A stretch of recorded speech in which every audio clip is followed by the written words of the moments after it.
আজকে আমার আজকে আমার শ্রী শ্রী রামকৃষ্ণ পরমহংসের জীবন কাহিনী। সত্য কথায় কলি তপস্যা। সত্যকে আট করে ধরে থাকলে ভগবান লাভ হয়, সত্যে আট না থাকলে ক্রমে ক্রমে সর্বনষ্ট হয়। আমি এই ভেবে যদিও কখনো বলে ফেলি যে বাহ্যে যাব, যদি বাহ্যে নাও পাই তবুও একবার গুরুটা সঙ্গে করে ঝাউতলার দিকে যাই। ভয় এই পাছে পাছে সত্যের আট যায়।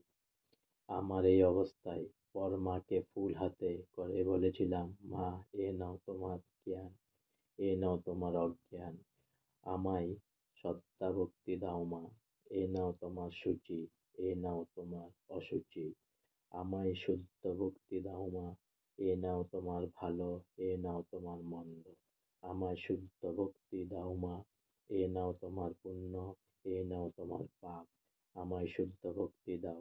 যখন এসব বলছিলাম তখন এ কথা বলিতে পারি নাই, মা, এ নাও তোমার সত্য, এ নাও তোমার অসত্য। সব মাকে দিতে পারলুম, সত্য মাকে দিতে পারলুম না। বিশ্বাস হয়ে গেলেই হলো, বিশ্বাসের চেয়ে আর জিনিস নাই। বিশ্বাসের কত জোর তা তো শুনছে। পুরাণে আছে রামচন্দ্র যিনি সাক্ষাৎ পূর্ণব্রহ্ম নারায়ণ, তার লঙ্কা যেতে সেতু বাঁধতে হলো, কিন্তু হনুমান রাম নামে বিশ্বাস করে লাফ দিয়ে সমুদ্রের পাড়ে গিয়ে পড়ল। তার আর সেতুর দরকার হয় না।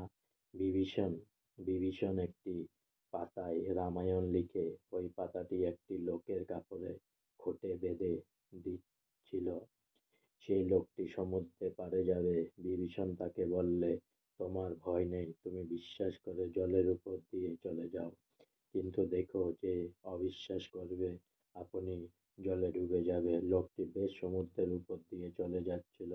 এমন সময় তার ভারী ইচ্ছা হলো যে কাপড়ের খোটে কি আছে একবার দেখি।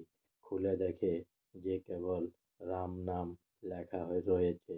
তখন সে ভাবলে, এ কি, শুধু রাম নাম একটি লেখা রয়েছে, যাই, অবিশ্বাস এমনি ডুবে গেল। শ্রীরামকৃষ্ণ বৈরাগ্যের কথা তখন কেমন শুনলে? মণি আজ্ঞে হাঁ। শ্রীরামকৃষ্ণ বৈরাগ্য মানে বল দেখি। মণি মানে শুধু সংসারের বিরাগ নয়, ঈশ্বর অনুরাগ আর সংসারের নিরাগ। শ্রীরামকৃষ্ণ, হ্যাঁ, ঠিক বলেছ। আজকে আমার শ্রী শ্রী রামকৃষ্ণ পরমহংসের জীবন কাহিনী এখানেই শেষ হলো। তাই পুনরায় আমার চ্যানেলটি অনেক অনেক সাবস্ক্রাইব করুন, অনেক অনেক লাইক করুন প্লিজ।